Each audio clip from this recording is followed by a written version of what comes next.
Metropolitan Planning Commission, November 9th meeting. We'll go ahead and call the meeting to order. And commissioners, thank you for coming today. It's good to be back. I've been out a little bit for some business travel. I do apologize, but thank you for understanding. You know, we're all just volunteers. And so I appreciate y'all understanding.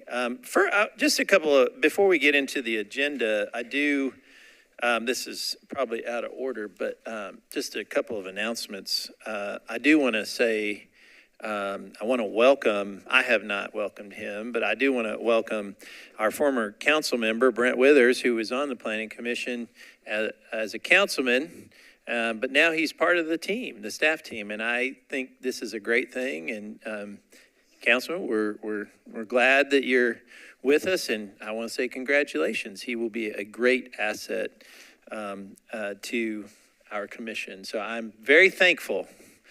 He's a great guy. Enjoyed working, and will enjoy working with you in the future. Just another reminder: tomorrow's Veterans Day, so everybody pay tribute to your local veteran. It's always a good thing. So we'll go ahead and go to item B, which is the adoption of the agenda. Is there a motion to adopt the agenda? There's a motion and a second. Any other discussion? All in favor say aye. Opposed, no. Ayes have it, and the agenda is adopted. Next is the approval of the October 26, 2023 minutes. Those were sent out prior to the meeting, commissioners, and we need to adopt these. Is there a motion to adopt? There's a motion and a second. Any other discussion? Seeing none, all in favor say aye. Aye. Opposed, no. Ayes have it, and the minutes are adopted.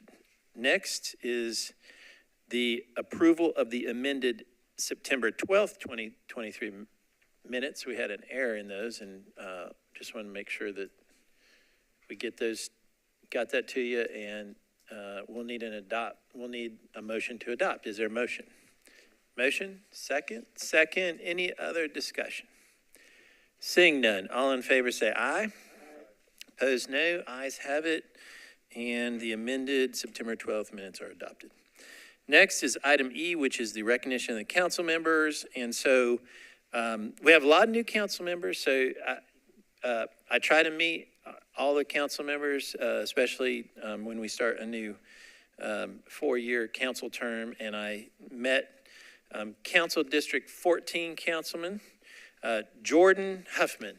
Do you want to go first, Councilman? Come on up. And what we do is we always, as a courtesy, allow the council members to speak first, either on the item, or you could tell us a story, or probably stick to the items, Stuart. I will save y'all any stories just for the sake of time. But good afternoon. I'm Jordan Huffman. I'm the council member for District 14.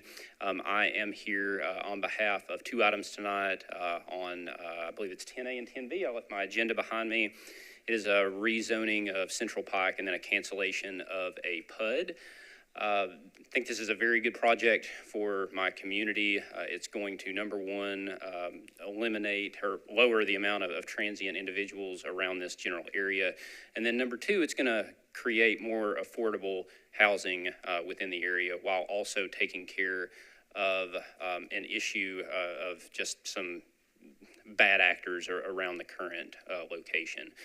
This has been really, in regards to precedent, something similar that has occurred with other hotels around the Central Pike and Old Hickory Boulevard area, from what I've been told. I think it'd be great for the community, and I ask for your approval. Thank you. Thank you, Councilman. And it is items 10A and 10B, and they're tentatively on the consent agenda so far. Any other council members? Director, do you see any other council members? All right. Good deal. All right, seeing no other council members, we'll go ahead and go to item F, which is items for deferral withdrawal. And go ahead. Okay, item F, items for deferral or withdrawal. Starting on page 3 of your agenda, item number 1, 2022 SP 077001. 3539 Dickerson Pike. Staff recommendation is deferred to December 14th. Item number 2, 2023 SP 048001, The Grove at Buena Vista. Staff recommendation is to defer indefinitely. On page 4 of your agenda, item number 3, 2023 S110001, subdivision for Elaine Zemer. Staff recommendation is defer to December 14th. Item number 4, 2023 S112001, Oakwood Preserve. Staff recommendation is defer to December 14th. Item number 5, 2023 S123001, Frankie Lee Moore. Staff recommendation is defer to December 14th. Item number 7, 2023 Z095PR001. Staff recommendation is defer to December 14th.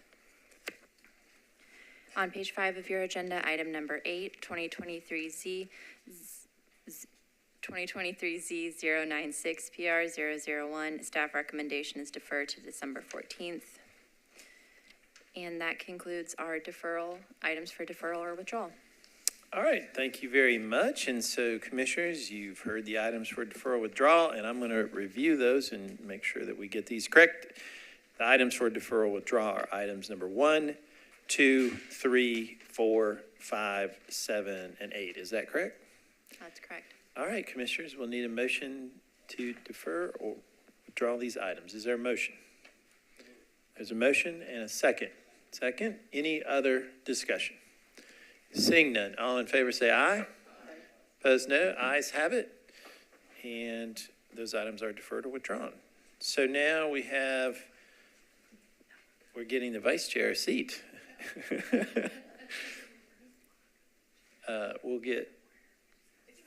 Hold on. We just need an extra chair. Hold on, Vice Chair. We did. We know how to make people feel welcome.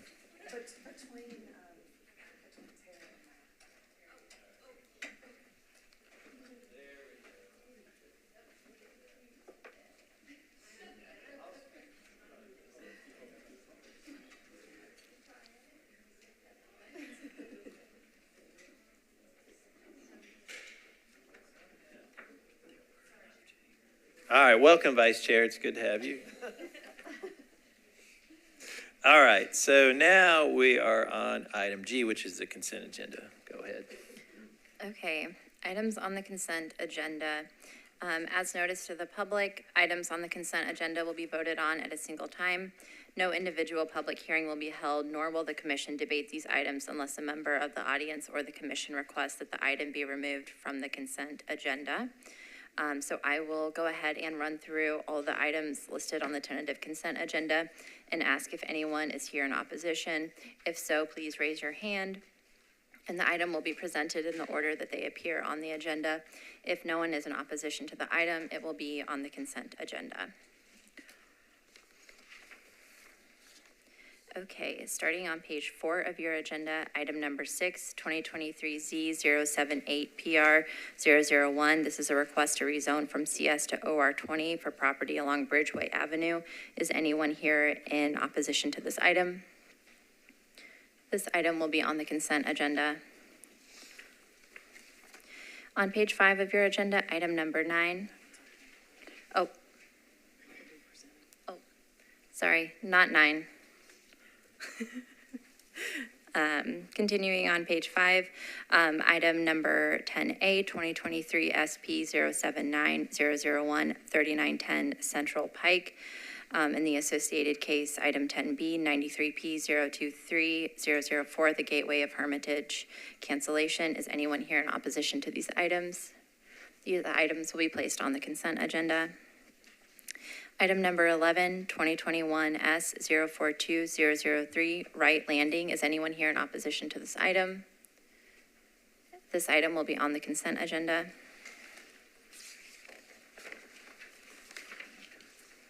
On page 12, or page 6 of your agenda, item number 12, 2023 S 174001, 5989 Coles Lane. Is anyone here in opposition to this item?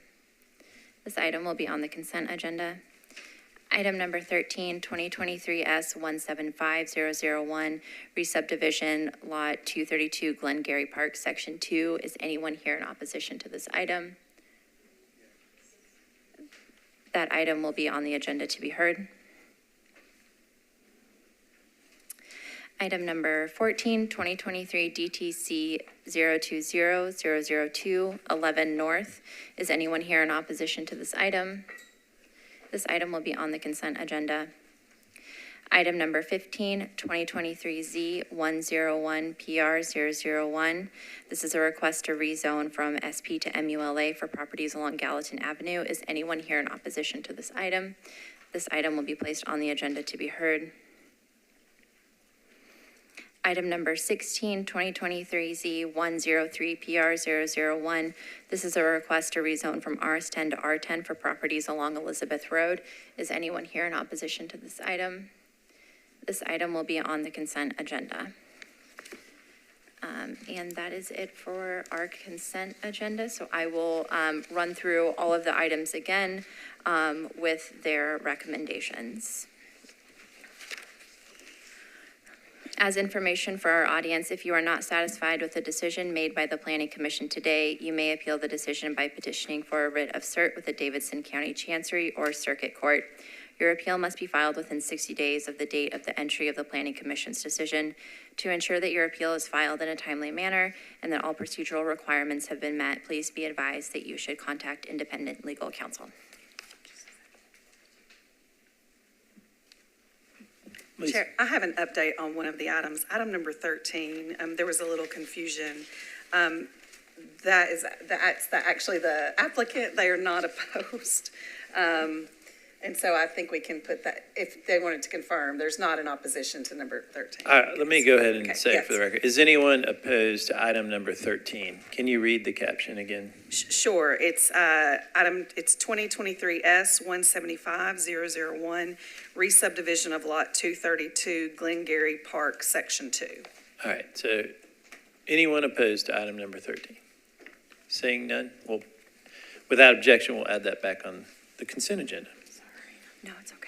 All right, and so thank you very much for that, Lisa, thank you. And so the items, so commissioners, here are the items that. I'm going to go ahead and run through Oh, again yes, with that's the, correct. with the recommendations. I'm rusty. So we Go aren't ahead. leaving anyone hanging on those Trying to get Stuart out of here. Okay, consent agenda items, starting on page 4 of your agenda. Item number 6, 2023 Z078 PR 001. This is a request to rezone from CS to OR20 for property at 99 Bridgeway Avenue. Staff recommendation is to disapprove OR20 and approve MUNA and S. On page 5 of your agenda, item number 9, 2023, oh, so sorry. Not item number 9. Tricked me again.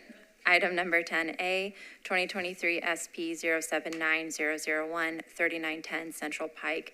This is a request to rezone from CS to SP for property at 3910 Central Pike. Staff recommendation is to approve with conditions and disapprove without all conditions.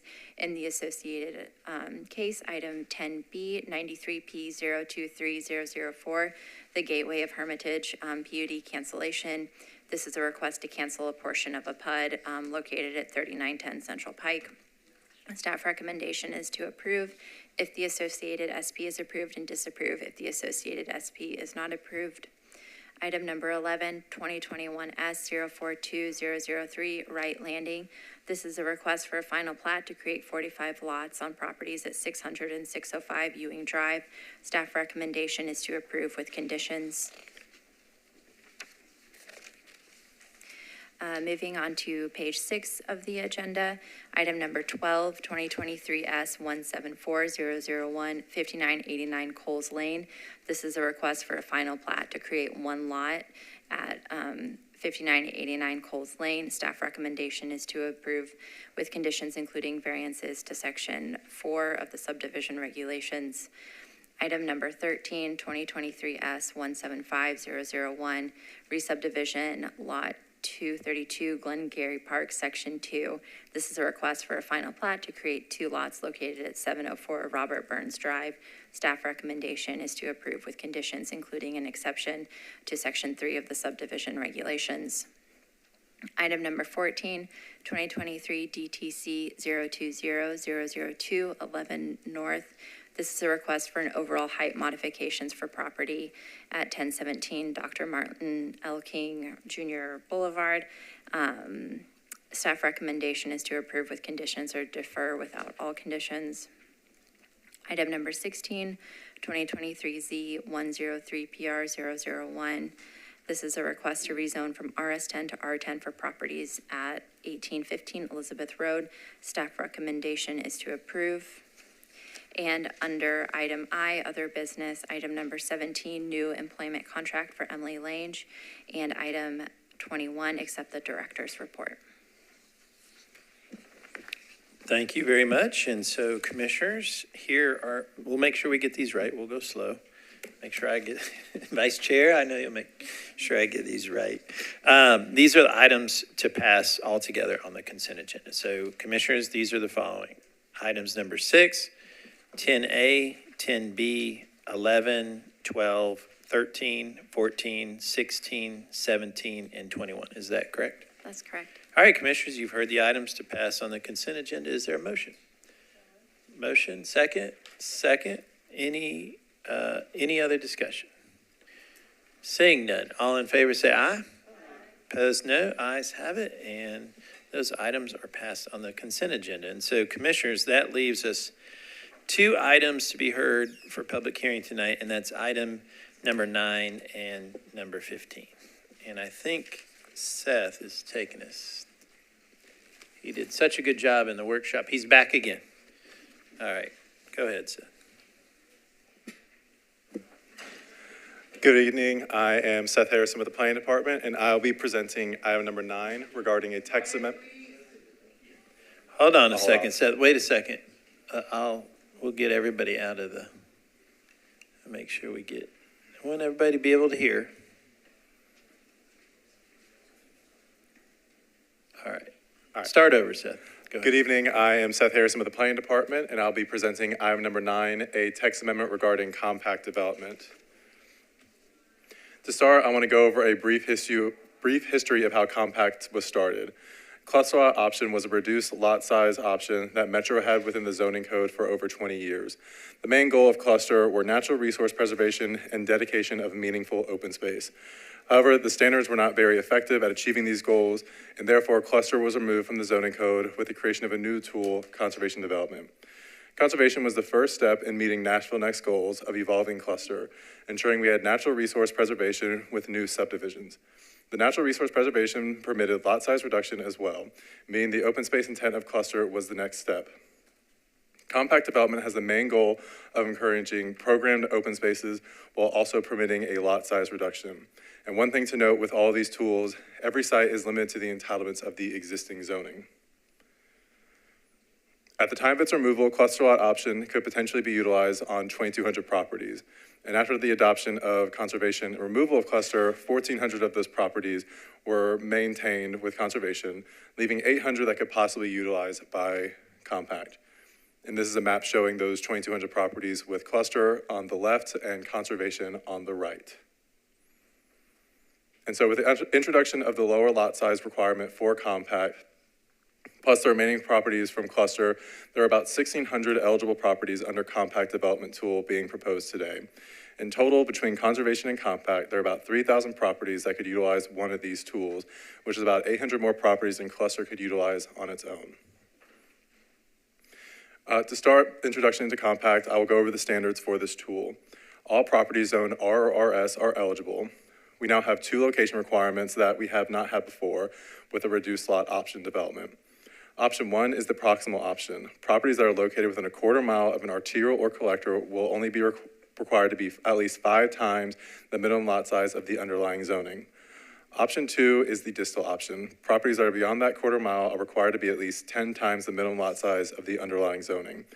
The total number of lots will be set at 80% of the maximum number of conventional lots. 15% open space is required, and of that 15%, 5% is required to be usable open space that is further defined as to what would be permitted. When located within a quarter mile of a park, there is no minimum usable open space required. The sites are permitted to reduce their zoning district by 2 zones, and lot reduction can increase if additional usable open space is dedicated with a cap depending on the zoning district. We permit reduced lots along the perimeters with a B-type buffer, since this is more in line with the current code. And for exclusions, properties are required to utilize conservation development, and properties located within the T2 rural policy are not permitted to utilize this option. One area in compact I want to focus on is the open space, specifically usable open space. So what is that exactly? A recreation feature was required but never defined in cluster, so this has been modified to define what can count as usable open space, as well as a minimum area requirement.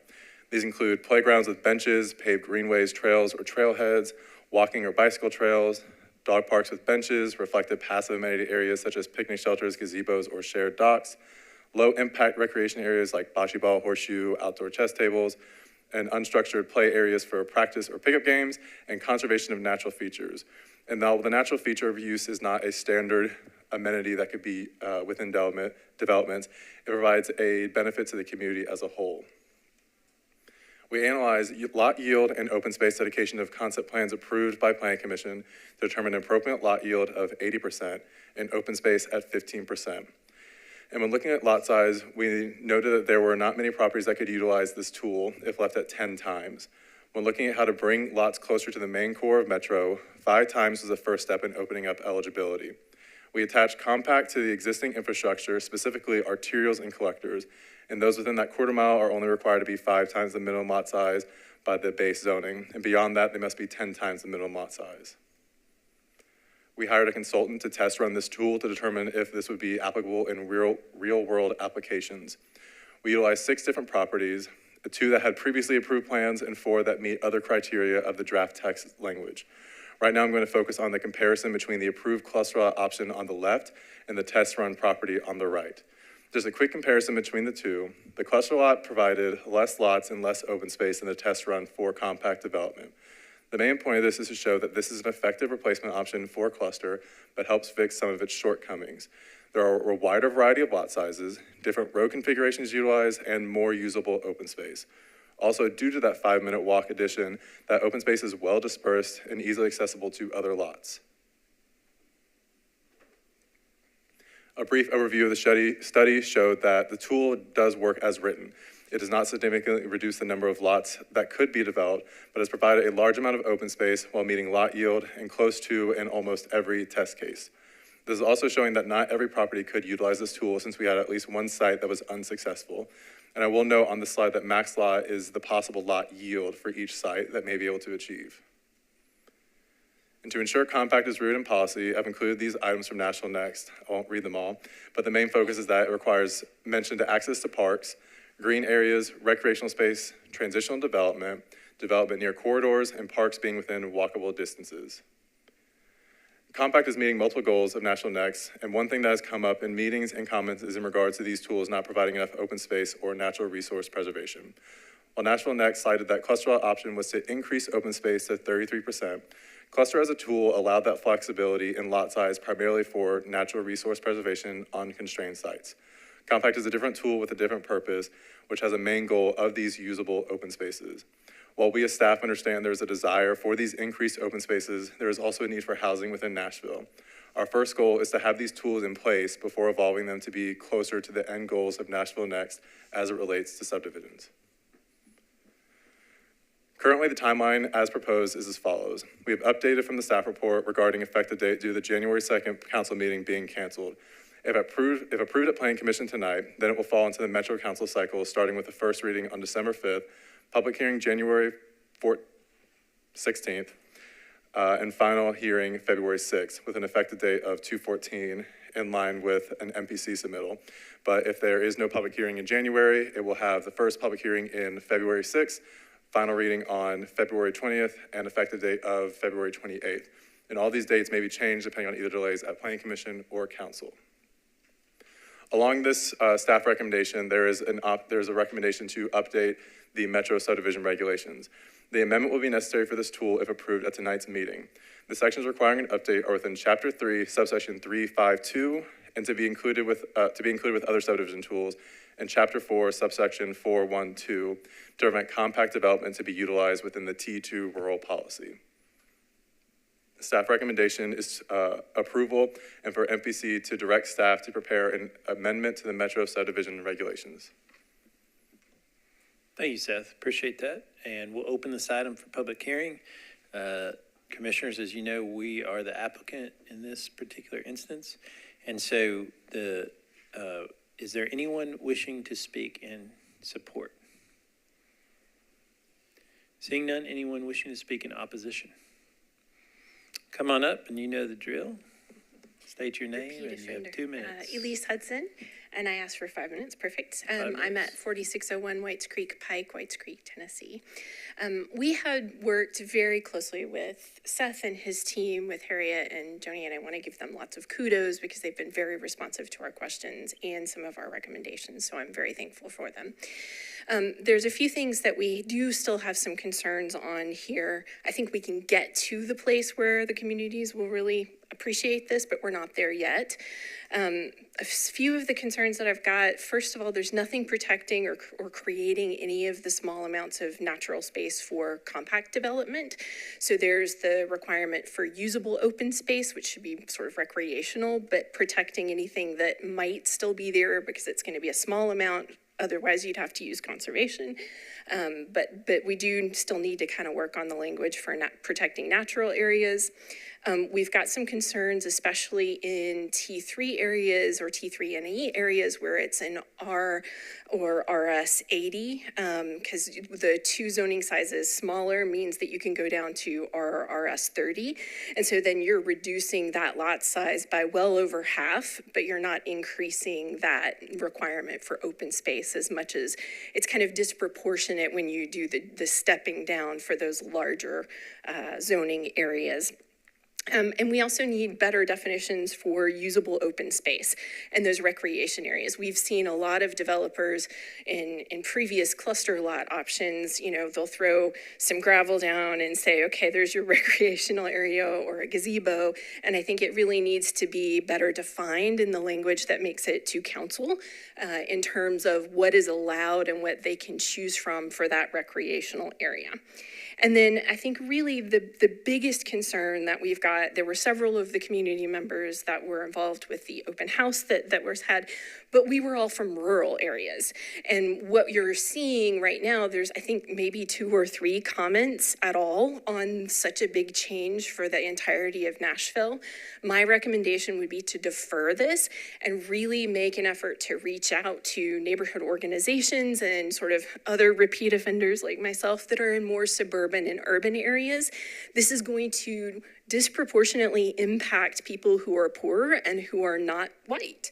And I think that it's really important that you get those voices in this room and make sure that you get implicit, like very implicit feedback from them and get approval or disapproval or, hey, these are the things that we're struggling with in these areas. Because, you know, George and Will and I know all the laws and as best we can. So we made some of those recommendations, but we're not the ones that are living in that area who will really be impacted by this. I think that the other thing I would say is I would specifically ask particularly like maybe neighbor to neighbor or some of the other groups and get them to get the word out for when potentially having another community meeting if that comes to be. And then I would also specifically ask for deferral with public hearing remaining open for the next time that it comes to, if it were to come back here. So thank you so much for everything that you do. And again, thank you to Seth and his team for putting this together. This is definitely better than the old cluster lot, so we're very happy about that.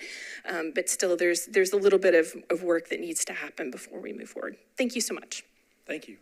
Anyone else wishing to speak in opposition? Seeing none, we have the council member, and the council member is on the planning commission for us that's carrying the bill. And so seeing no one else wishing to speak, I'd declare the public hearing closed. Vice Chair, threw me off there, see? Well, actually, I have a couple questions, but I think I'm going to pretty much listen since I did not get to go to the work session just now. But All right. I thought the point that Ms. Hudson made was good about standards for usable open space. Is that included in this? Like what that can be? Because I know kind of some of the examples that we have seen to date where it is sort of a drainage. I'll let me pull it up. So there are further defined recreation spaces. One note is that with cluster, there was only a requirement for recreation space in general for 10 plus units, but it didn't define what that recreation space has to be. And so within this text amendment, we actually define what could count as usable open space. And I can run through it: paved greenway trails, walking and bicycle trails, reflective passive amenities like picnic shelters, gazebos, playgrounds with benches and pedestrian scale lighting, dog parks with benches and pedestrian scale lighting, stormwater mitigations as long as it is passive to the main use, other active recreational facilities like tennis, basketball, volleyball courts, pools, baseball, softball, diamonds, or other facilities, historic or cultural sites with walkways and interpretive language, unstructured open play areas for practice or pickup games, low impact options like bocce ball, horseshoes, chess tables, and conservation of natural features. That's very complete, it sounds to me like that's, okay. And the other question I had, and I was just wondering, could you go back to the map which shows where these lots are concentrated?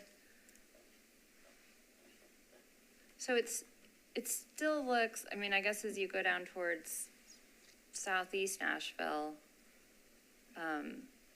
it's a little bit more suburban. It still looks like we're primarily hitting the more rural areas of the county. Is that, I mean, I see, Neely's Bend and places up in north. So these would be areas that are not in T2. So these lots are not in any of our rural identified policies. Okay. So I'm trying to think about the comment around neighborhood outreach and trying to make sure we're getting into the more suburban areas. So I guess, do you guys have thoughts on that? It seems like if you did outreach where this is, concentrated. So I can summarize what we did for the community outreach. We contacted some of the council members that had the most properties within there and let them know that we were having a community meeting and that they could send representation to it.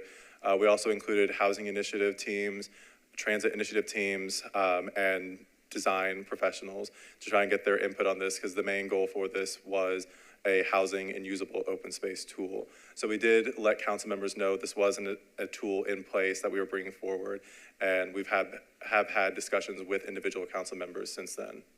Okay. I'm going to listen to the rest of my commissioners. Thanks. Commissioner Smith.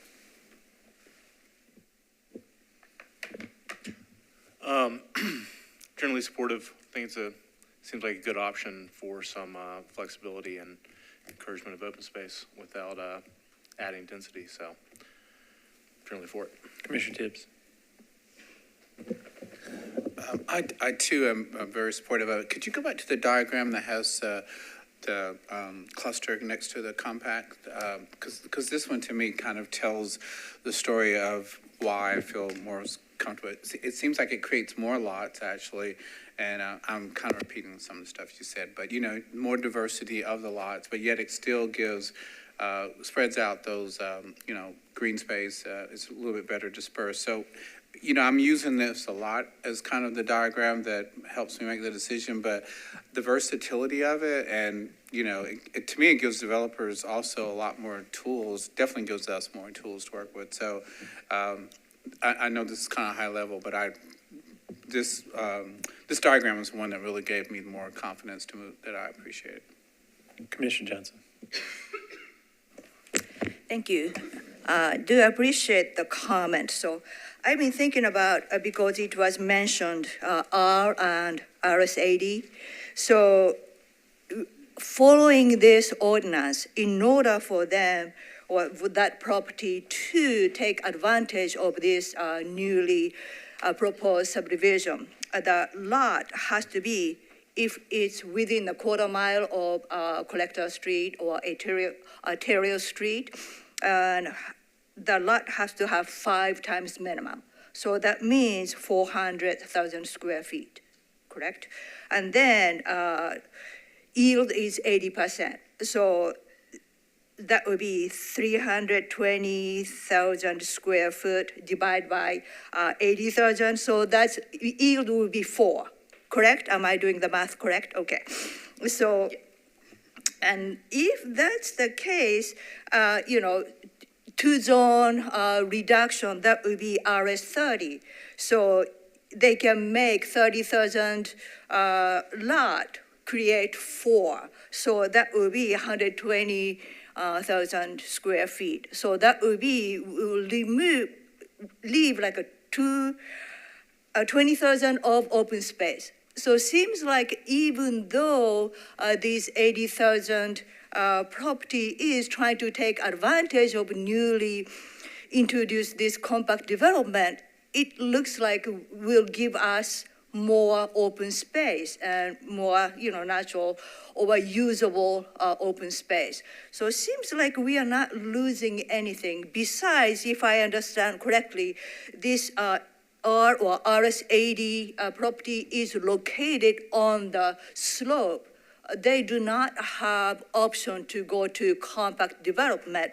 Instead, they have to choose conservation development that will be more strict on the preservation. So I think this newly, introduced compact development is really well thought out and gives, additional tool who are willing to produce more subdivision or housing option. But at the same time, it will give us or a community more open space and more opportunity for the trees. So more I understand this, how it might work, I am fully support this compact development idea. I think that's a great tool. Thank you, Commissioner. Council Lady Gamble. Thank you, Chair. Thank you. I agree with a lot of the comments that the commissioners have made already. I do have a question. If we can go back to the map that shows the parcels, thank you. In that southeast region where there is kind of a cluster of lots, are those a lot of single-family lots, or are they single parcels is what I'm trying to say, or are they a larger area? I'm just trying to figure out what area is this that is showing that cluster of properties? So these are kind of indescript. These are large conglomerations of lots. So in like the Hermitage area on the eastern part of the map, it looks like it's just one giant lot. That is several lots that are just indescript, but we don't have the lot lines on there. Okay, that was my question. Also, do we know what percentage of lots on this map are within that RS80? I'm actually pulling up GIS right now to try to figure out if there are any of those that are RSA. Okay. So it's just taking a minute to load. Okay. So I'm trying to find that information as we speak. That's fine. I do appreciate the thoughtfulness and work that you all have put into this. I also appreciate the comments that were made. My district is one that is now mostly suburban, and there aren't a lot of RS80 lots in my area, and that's why I asked that question. I think that the question about more outreach, I'm always interested in having more community outreach. It sounds like you all have done a lot of outreach within the council body, as well as with organizations, transit organizations, which I think is great. I think we can do more outreach with our neighborhoods, particularly as it gets to the council level. I've already started discussions in my council district about the compact development. I think there's appreciation in the fact that this compact development only impacts single family and two family zoning. So just R and RS zoning, I think there's a lot of comfort in that, and that it doesn't go over into the other zoning codes. So it stays in that cluster lot zoning family.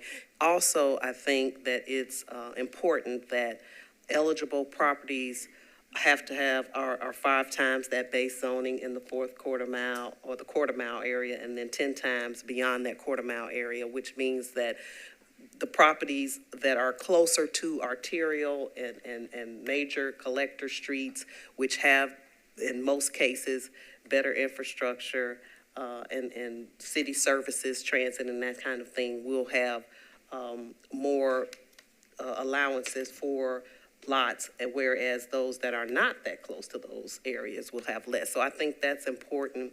Again, I think the thoughtfulness in this is great, and I think we can do more community outreach with our neighborhood organizations once it gets to that council level. Thank you, Councilor. Commissioner Henley? Well, first, I'd like to thank staff. I think what's been put in front of us is something that's, I think appropriately so, meant to be dynamic, which is a good thing for our community. I think, the cluster lot, we had a lot of issues with it largely because it became archaic. I think a lot of thoughtfulness went into breaking it apart, as well as a lot of the insight placed into the conservation as well as compact development, so that as our city grows and those things change around these communities, the policy is still effective. Most of my comments, I think my colleagues have said, and a lot of the thoughts I had were very well articulated by Councilmember Gamble. So I'm absolutely inclined to support it, and I thank staff and the department as a whole for taking the time to do this. Thank you. Commissioner Clifton? I think the staff has done a really wonderful job getting to this point and presenting it to us, and it's a big improvement. However, it's a big deal.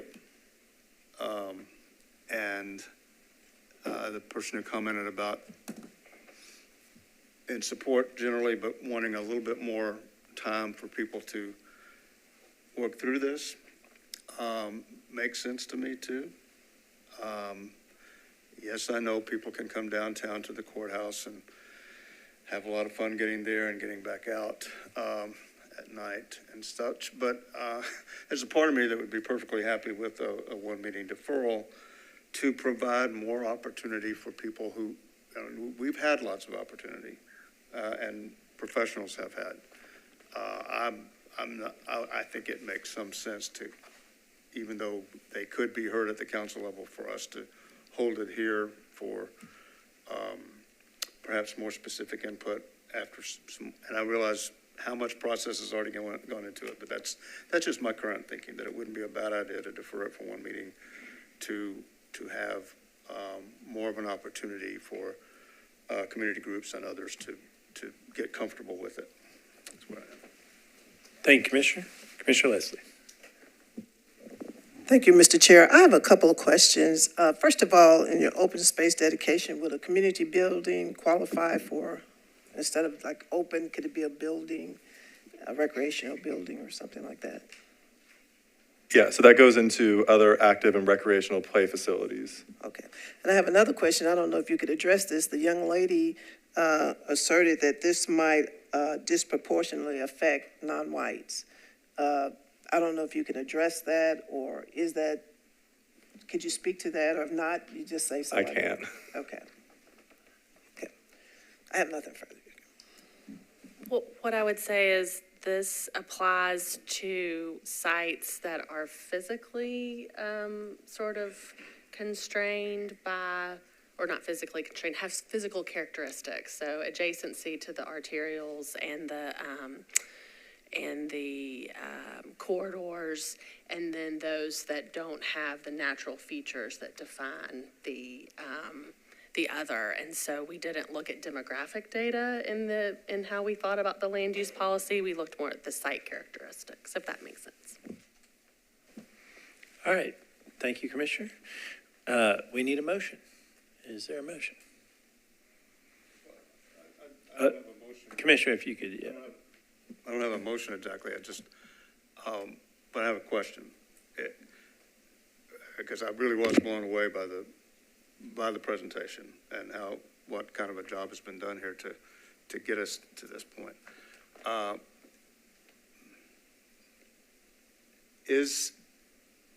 Are there reasons why it would be a terrible idea to hold this here for a little bit more potential input from organized groups that maybe the staff could help us understand? Yeah, and Commissioner, I'm indifferent. I think that, the team, we try to reach out to all of the groups, and we've been talking about this for quite some time.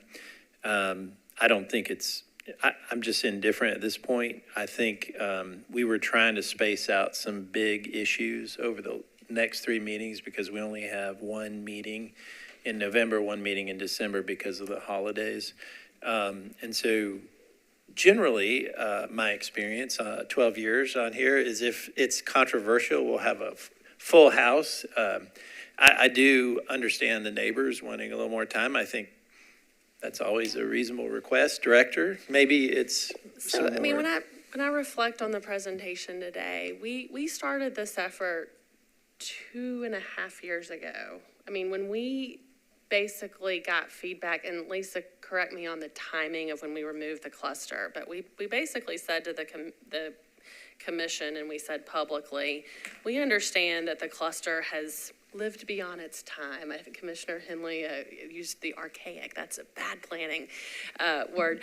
And so we committed to the commission that we would take immediate steps to protect natural features because there was a lot of concern here that we weren't doing our best there. And so we laser focused on that for a number of months, did a lot of outreach, and said at the time during those discussions, we also understand that we need to fill in our work and provide for housing diversity in areas that aren't constrained.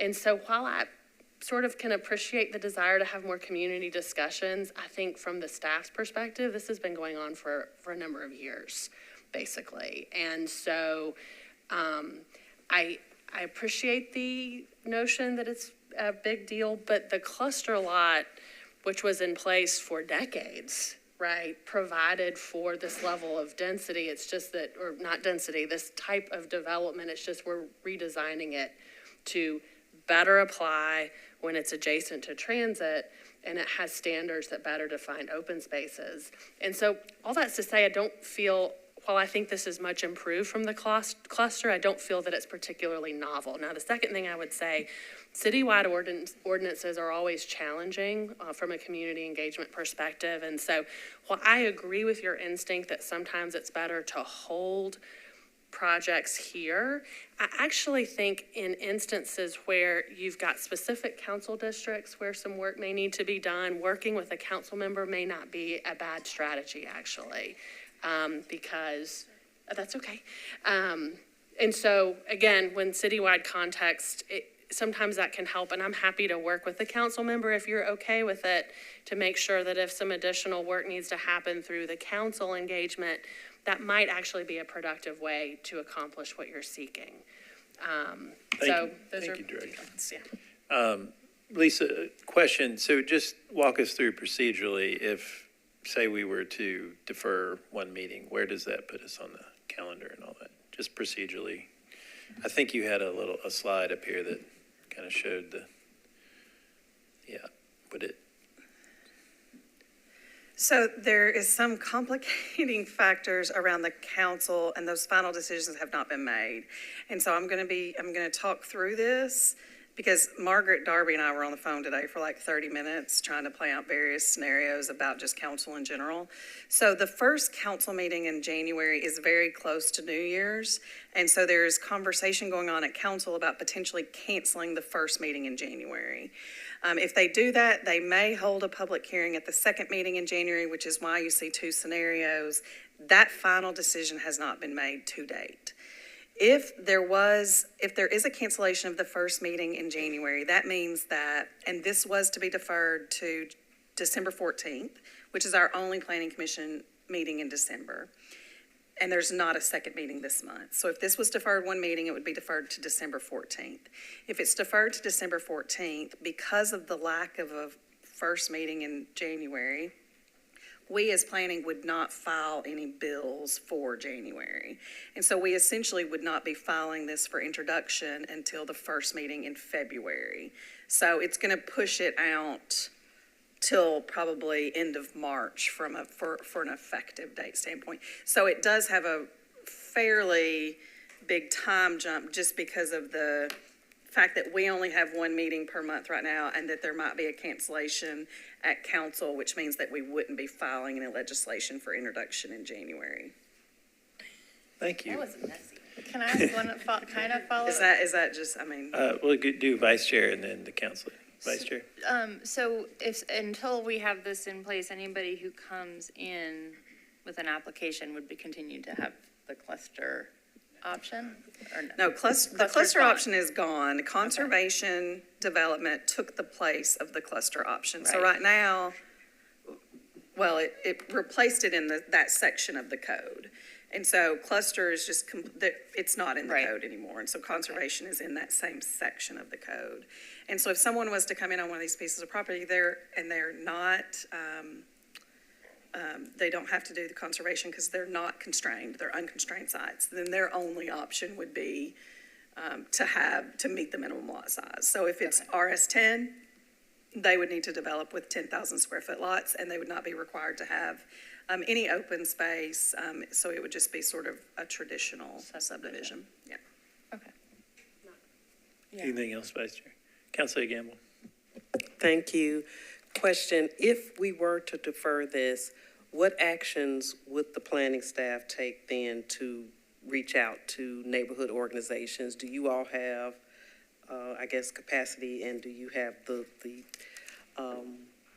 timing in order to do that effectively for neighborhood organizations?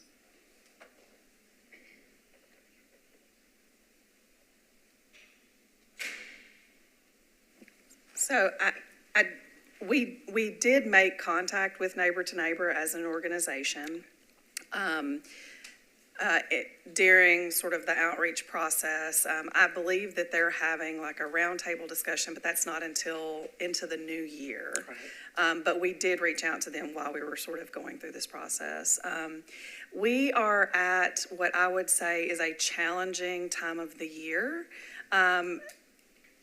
We're a couple weeks from Thanksgiving, and so any sort of public engagement right now would be, I think, before the December 14th meeting as you get into just the various holiday seasons, not just Christmas and Thanksgiving, but others, that it becomes more complex. Do you want to add anything?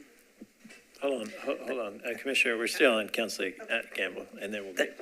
Thank you. That's what I was thinking. I just wanted to hear from you to confirm that. I would like to make a suggestion. I'm not sure if this is possible, but if we were to pass this today, could we just plan this for a February 6th public hearing at the council so that we would have enough time to have that neighbor to neighbor meeting in January, and for the council to have their own outreach with neighborhood organizations as well, to allow more time for that engagement prior to the Metro Council public hearing? So as the sponsor of the legislation, once it's introduced, you could set the public hearing to that February date. Thank you.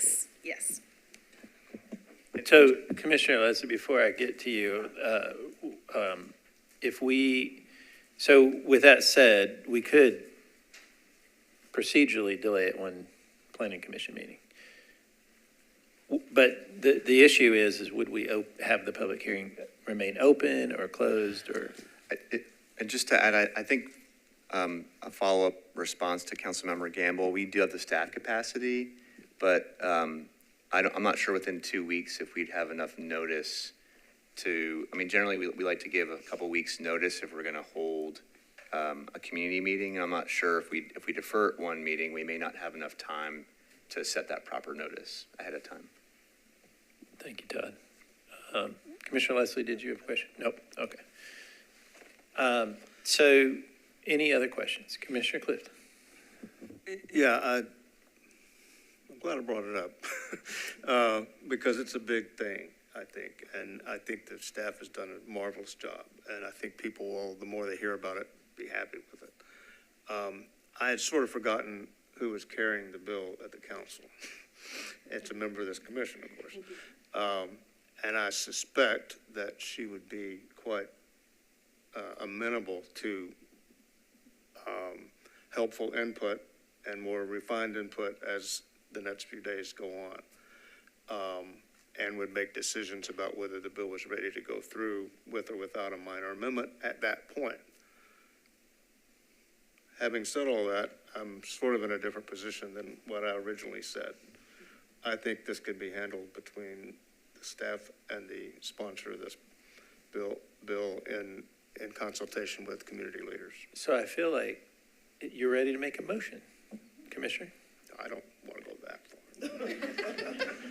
I move we approve this bill. What's the word for it?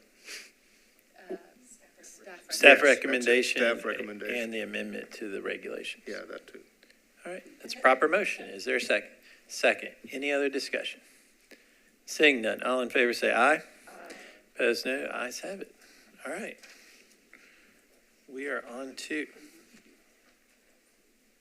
item number 15.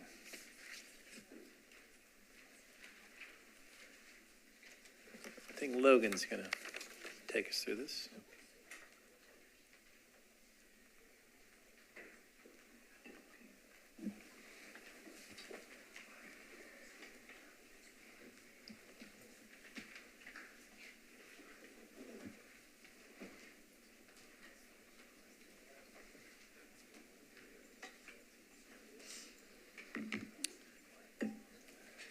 Good evening, Commissioners. My name is Logan Elliott with the Planning Department, and I'm presenting item 15, staff's recommendation. The request is to rezone property from specific plan zoning to mixed-use limited alternative zoning, and staff's recommendation is to approve the request.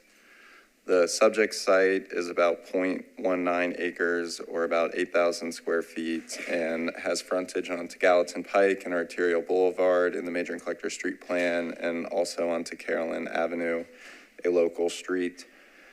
The surrounding zoning on Gallatin Pike is mixed-use limited alternative with R6 zoning to the rear of the site within the neighborhood on Carolyn Avenue. The site was rezoned to SP at the end of 2022 to permit all uses of MULA in addition to a kennel land use with some modifications to the kennel permitted conditions as well. And the SP zoning also identified specific right-of-way conditions.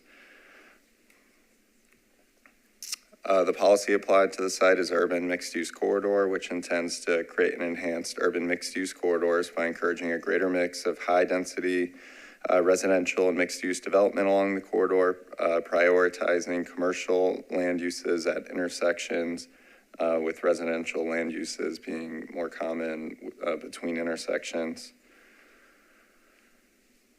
And staff, in their analysis of the mixed-use limited alternative request, found that the land uses permitted by this zoning district are consistent with the urban mixed-use corridor policy, as well as the bulk standards of the MULA zoning district being consistent with the urban mixed-use corridor policy.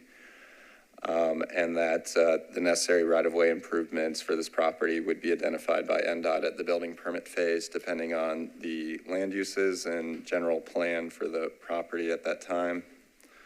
Therefore, staff recommends approval of the recommendation and of the request, and that completes my presentation. Thank you, Luke. All right, we'll open this item for public hearing, and the applicant is actually the council member, but he has a representative here that will speak on his behalf. So 10 minutes and then you can save 2 of the 10 minutes for rebuttal. State your name and address. Thank you, Patrick Napier, 710 Frida Villa, Madison, Tennessee, 37115. Thank you, Chair. Yes, I just feel a bit odd to say that. I'm speaking on behalf of Sean Parker at his request, and I believe former Councilmember Withers can confirm that, and he has email correspondence to the record of that. So thank you to the staff for their presentation. So this was previously zoned MULA.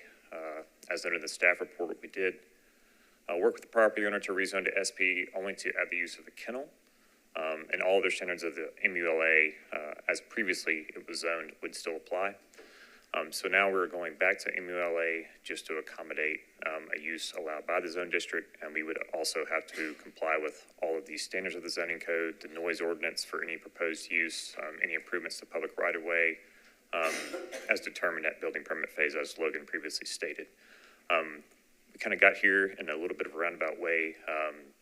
We did rezone this at the request of our client just to accommodate that kennel use, but they were not able to fully accommodate the contract for the client to accommodate the kennel use. So the client asked us to bring it back to MULA. So with that, I'm happy to answer any questions that you may have. Thank you. And we'll reserve 2 minutes for your rebuttal. Anyone wishing to speak in support? Seeing none, anyone wishing to speak in opposition? Come on up. And you have 2 minutes, and come on up. We'll make sure we get you taken care of. Ma'am, do you need to sit down, or are you okay standing up? I'll lean right here. Okay, and please, you'll have to state your name and address for the record. Phyllis Crim. And if you look at that building up there, and that right next behind it is my house. That's 40 feet from that building. The only reason I'm here is because they were going to, get this request rezoned, and I was told that if they was approved, that they wasn't under any restriction to get a beer license or beverage license, and that they could just, have it. But there was an ordinance somewhere that I was looking, trying to find, and it said that they had to be like 100 feet from the church and the school and a resident. Well, it's not. So I don't know how this rezoning is going to affect me, because I was told by several people that that's what it implies, that they're exempt. So whether it is or not. But East Hill and Renoir has finally got on the map as a pretty good neighborhood. And Nashville Diesel is going to come in with about 5,000 people in about 2 years, and that's going to put a real traffic jam out there. Now, if you've ever been on Gallatin Road, you know that it's a good speedway. And if you just really want to be killed, come out of Carolyn on the Gallatin Road. It'll keep your adrenaline running right there. I don't see them having 300 people in that building, but they may. But they only have surrounding the building about 10 parking places. And as an example, the little Gallatin Hotel, I'm going to run out of time. They had a hot Halloween party. They've been there 5 years. And on my table, in my living room, the water was shivering. And the problem that you're going to have as you're cozy and nice, and the guys come and they said, well, we're going to soundproof, and we're going to put lights up, and we're going to have security. Well, the riffraff is going to come between 1 and 3. And Thank you, ma'am. And you're just not going to get out there and have a security say, let's stop all that, how's your mama, and where are you going, and what's happening? Ma'am, we, unfortunately, we went over your 2 minutes, and so Okay. if you could finish your thought. My thought is, don't let them, jerk our community to pieces. We just now got fairly decent, neighbors and Thank you, ma'am. stuff. So Appreciate you coming down. I don't know today. if it's true about the ordinance, but it's an ordinance where you got to be like 100. We're gonna find out some more facts about it. Thank you for coming down. Thank you very much. All right, rebuttal? Come on up. Or is there, wait a second. Anyone would come on up, please. Sorry, I didn't know you wanted to speak. It's my fault. Welcome. State your name and address for the record, and you My have 2 name's minutes. Amanda Outlaw, and my address is 1023 Carolyn Avenue, Nashville, 37216. I am just here on behalf of another neighbor that wrote a statement, and that's out of town. And so I was just going to read that. Her name is Terry Lane Klingner. I'm against the change in zoning from SP to MULA zoning due to the specific use the change is being requested for. At this time, the landowners McQuest Properties LLC have a pending 10-year lease for an estimated 300-seat venue that will operate as Skinny Dennis if the zoning change is successful. Operating hours of the proposed venue are unknown at the time of communication.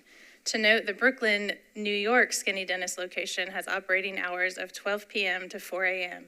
with music guests 7 days a week. It is my belief this proposed land use qualifies as a specific purpose land use and should not be changed to MULA. The change in use is not moderate in intensity, and the standards used for the specific land land, specific purpose land, I feel like I'm reading a different language sometimes, sorry, you should be applied to this property. Per my communications with Logan Elliott, multi-use assumes we do not know what the land use is being used for, and in this case, it has been identified.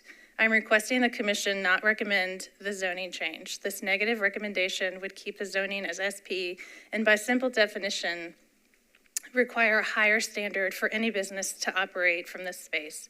As of now, we know the intended use of this property if zoning is changed. It's a 300-seat music venue that is allowed to move forward with any impact studies related to traffic, noise, and safety for our neighborhood. And it would be a huge disservice to those of us who have sacrificed and saved to own a home where we have raised our families and feel safe. At this time, East Nashville does not have any music venue that seats 300 people. In fact, per one of the owners of Skinny Dennis, there's no venues in Nashville that seat 300. Okay, no, you're good. I was looking for the time and I was like, wait, I'm already. Yes, sorry, we're working out the kinks here. Yeah. You can finish your thought. Thank you. I mean, she basically, that's all. She just wants it to be reconsidered to have a little more accountability. And then there's some pictures and stuff that she had printed off, so. And you can hand the pictures to the staff team in the letter if you want, for the record. Thank you. All right, anyone else wishing to speak in opposition? I'll make sure. Seeing none, 2-minute rebuttal. So real quick, I'd just like to address some of the comments.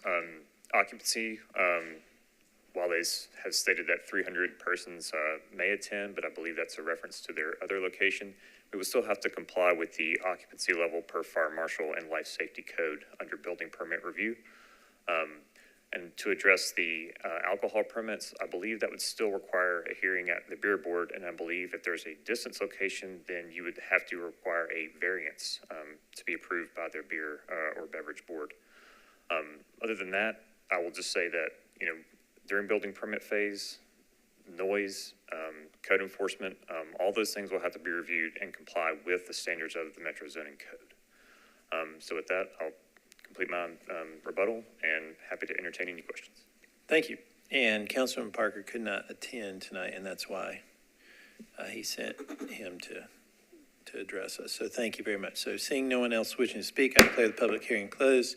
Commissioner Leslie, you want to go first? Actually, I have no questions and no comments. That was good. Commissioner Clifton. I don't have anything right now. I'm thinking. Well, let's try this. Commissioner Hanley, we're going in a row. Sometimes you like the direction things are going, and then they come back. So my thoughts on this, there was a process that was put in place for intended use, and I think what we're hearing from those who spoke in opposition is there seems to be another intended use, and therefore, requesting that there is a similar standard taken. I can honestly see the point that they're making. SP to perhaps SP modification instead of MULA. So I'm wondering about the guidance or the conversation that may have taken place with staff. So the rezoning, so the SP that was placed on the property was a regulatory SP that indicated that the uses that were permitted were all uses of MULA plus kennel. And so there weren't any other standards for those uses. It was uses of MULA and another use that is not permitted by MULA. And so the use is permitted under either zoning, the SP, or the MULA that's being requested. If there is NDOT would review it at building permit under either circumstance to decide whether or not a traffic multimodal transportation analysis is needed. And so that would happen at the building permit review, and rezoning to MULA does not change any of the standards that may or may not be triggered for a beer permit, because that's a separate set of regulations that are outside of zoning. Lisa, to clarify, just offer some assistance here. Is your advice, based on what you just said, to review this against the policy? Yes. Okay, Yeah. can you restate? Sure, the policies, policy and the yes, decision the point? policy is mixed use corridor, which supports MULA.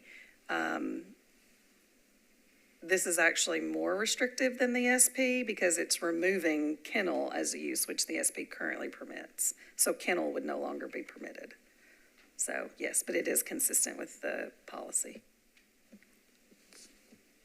So I believe at this time it's probably best I continue to listen because based on that explanation, maybe I'm missing something. It seems like this is unnecessary. So I'm curious as to why it's brought before us based on that. That's why I'm trying to understand the conversation between staff of saying, hey, you should go, not that staff said this, that's simplistically, but SP, you added the use of a kennel. You're not using a kennel. We suggest you go back to MULA and take on the cost and administrative burden. And I'm just curious as to that dialogue. And Logan can speak, there was when the SP was approved, there was also, I think there was a requirement to remove some of the parking from the site, which they would prefer not to remove the parking from the site. And so in that way, if the SP is kept, then there would be less parking because there's actually no parking required by the zoning code because it's within the UZO. And so the SP actually requires the removal of some parking. That at least helps me understand why this is before us. Thank you. Councilor Gamble. Thank you, and thank Commissioner, you, Commissioner. we'll go around in a circle. We'll go around. Thank you, Commissioner Henley. That definitely answers the question as to why this SP is being amended. I think my questions and concerns have been addressed, and at this point, I guess I'm ready to move forward. Just to confirm and clarify, all of the intended use by the applicant is already allowed with the MULA, and it fits the policy. Yes, that's correct. Okay. Thank you. That's all I have. All right. Commissioner Johnson. Thank you, Chair. I do understand our neighbor's concern, but looking at the area, it's a T4 mixed-use corridor. So it's intent to higher density use and mixed use. So, and also I was looking at the history. Seems like this property was changed to SP with sole purpose of introducing kennel and sole purpose of introducing a distance requirement. So now it's revert back to original MUNA. And so it's kind of makes sense. And prior to MULA, it was commercial because of the location. So I think only thing I would like to see is whomever introduce new development is very conscientious with the neighborhood and try to be very, try to live harmoniously with the neighborhood and invite them to, future discussion. But that's not our purview, so it just kind of saying. But as far as policy goes and the proposed zone change, I think it meets policy and it's, so I think staff recommendation is on the dot. I support it. Commissioner Tibbs. Commissioner Smith. Other than the parking, are there any design, material guidelines or restrictions that are in the SP that wouldn't be in MULA? No, there weren't any design or any other criteria like that. It was the only variations from MULA were to permit the kennel land use, modify some of the land use permitted conditions related to that, nothing to do with like the design or structure of the building. And then the traffic improvements, which included crosswalk improvements in the area, removing the parking from the Gallatin Pike frontage and providing the MCSP conditions, and then improving the alleyway that's on this block, but not on this site's frontage of the alleyway. The alleyway's not improved on this site's frontage, but further to the south, it's improved, but in very poor condition. So they were going to improve that as well. And NDOT would work through necessary improvements with permitting. Thank you. Vice Chair? I'm still struggling with the parking. So the SP required parking, or removed the parking on Gallatin, and by reverting back to MULA, then they don't have to have any parking because we're in the UZO, is that right? Well, either way, they don't have to provide any parking per the MULA UZO parking requirement.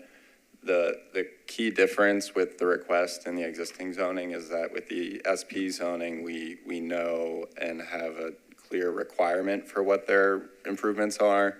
And then with MULA zoning, we just don't know at this point because, the intended use that I think we're all aware of is out there, but it could change, and that would get worked through at the time that they come in and submit their official permits to NDOT. And there's a process that they would work through on identifying what needs to get done. So we just don't have the same level of certainty with the request as we do with the existing SP zoning is how I've been trying to describe it. Okay. And then, if it was I think you'd want a decent buffer between residential, whether it was a kennel or a bar, but is there any difference in that? I think a bar abutting someone's house is, having lived like that, it is different. So there's no other requirements for buffering to protect the neighbors right behind it. So there's right-of-way between this building and the house in the form of an unbuilt alley, and so buffers typically aren't required where there's right-of-way separating the zoning districts. Okay. I think from a policy perspective, it makes sense. I do understand the neighbors' concerns. So I think I'm where Commissioner Johnson was, that, I hope that's something that's taken into consideration, whatever the end use of this project is. So I will make a motion that we approve staff's recommendation. Thank you, Vice Chair. It's a proper motion. Is there a second? Second? Any other discussion? Is there any other discussion? Seeing none, all in favor, say aye. Opposed, no. Ayes have it, and it's adopted. That concludes our public hearing portion. So we are on I and other business, and we are historic. Commissioner Johnson, any updates? I'm sorry, no update for today. No updates. Commissioner Henley, Parks. One, I just want to commend our staff as well as park staff. We had an acquisition committee meeting earlier this week, and just continue to see more and more of the collaboration there and with our development community to create more easements for our Greenway network. So just glad to be doing the small part that I'm doing and wanted to acknowledge that. And excited for next week because our Parks Board will be taking a tour of some of our facilities. And so the Parks Board, the gift that keeps on giving. But I'm looking forward to the tour next week. And that's why we have you there, Commissioner Henley. So thank you, Commissioner. That was great. Executive Committee, the Vice Chair and I just really wish everybody a happy Thanksgiving holiday. And next meeting is December 14th. But we do have a work session on the 12th that the Vice Chair reminded me of. And so this particular work session is really, in talking with the team, is about ethics and having our lawyer there to talk to us about what we can and can't do as commissioners, what our authority is and all that. And then we're going to also talk a little bit, it'd be a good review about Nashville Next. And we appreciate the staff doing that for us. I plan on attending. So if you can attend, and we really encourage the new commissioners to attend if you can. Anything else, Vice Chair? No, point of clarification though, we have to do the ethics training, right? And so if someone can't attend, is there another option? Yeah, we would offer a follow-up. So the ethics training is required. The Nashville Next update is something we hope will be useful, but that portion's not required. So what we would say is come to the next meeting. If you can't attend the ethics training, then we'll get with Tara and schedule something and try to keep as few of those as possible. Yeah, individual, yeah. So let us know. Thank you, Vice Chair. Director report, anything? Just thanks for your service. We really are grateful to you. I went to council last night and gave a presentation to the ad hoc East Bank Committee meeting with Bob Mendez from the mayor's office, and I thought it was a interesting discussion. We had a lot of good questions from the members there, and I look forward to continuing to work with council on that project and any other. So it was a good meeting. Thank you. Thank you, Director. And Council Lady, legislative report? No legislative update at this point, but I will update you on the public hearing for this compact development legislation at the next meeting. Well, and personally, I have not said welcome to the Planning Commission. We're glad that you're here, Council Lady, and we look forward to working with you over the next 2 years. And it's always been a pleasure working with you as a council person. And so we all look forward to working with you. So thank you, and I also look forward to working with you all. All right, seeing no other business, we're adjourned.